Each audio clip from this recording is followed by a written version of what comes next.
Welcome back, viewers, to Dragsters and Transmissions. Today we're working on this is a project car. It's a 76 Corvette. Nice looking car. Got the rally wheels on it.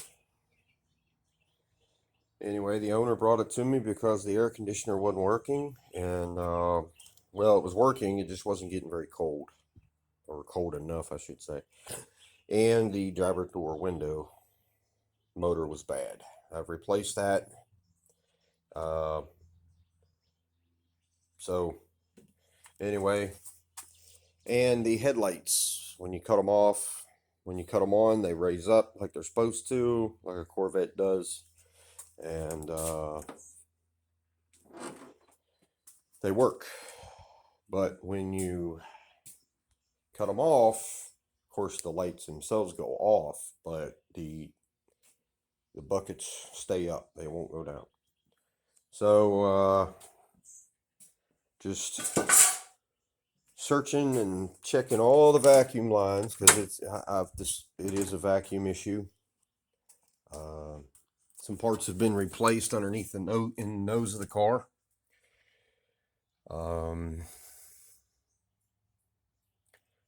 So then I got to take some of the dash apart, realizing that, okay, the manual override switch appears to be good. The headlight switch, I'm not sure. I took this apart, make sure everything was working inside it. It's very simple inside, but I'm still not sold that this isn't the problem. However,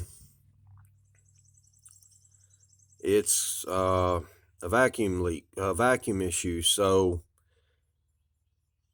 more than likely I'm going to have to go through the entire vacuum system in this dash for the heater box.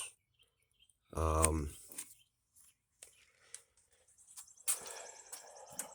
really looking forward to that.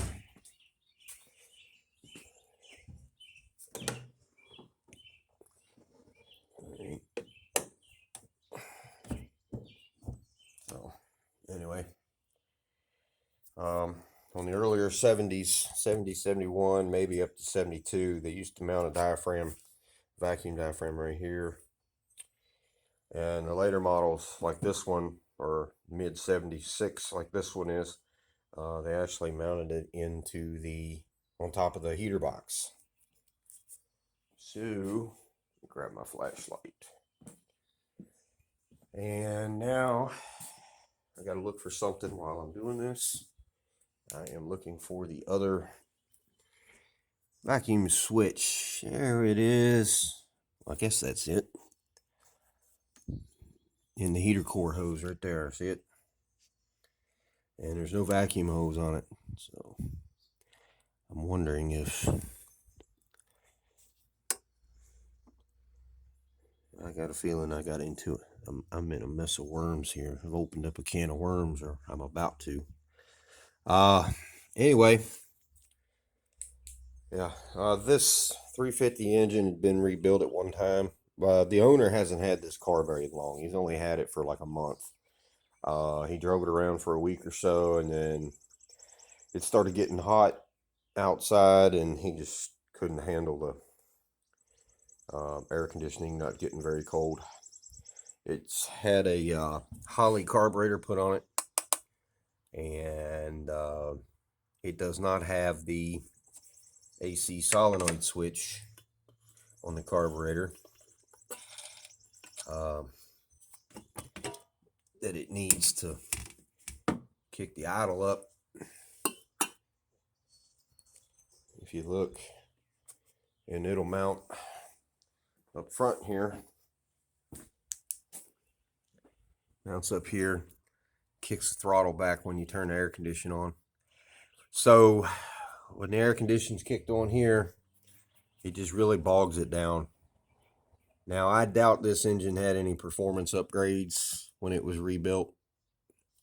So it more than likely got a stock replacement style camshaft in it.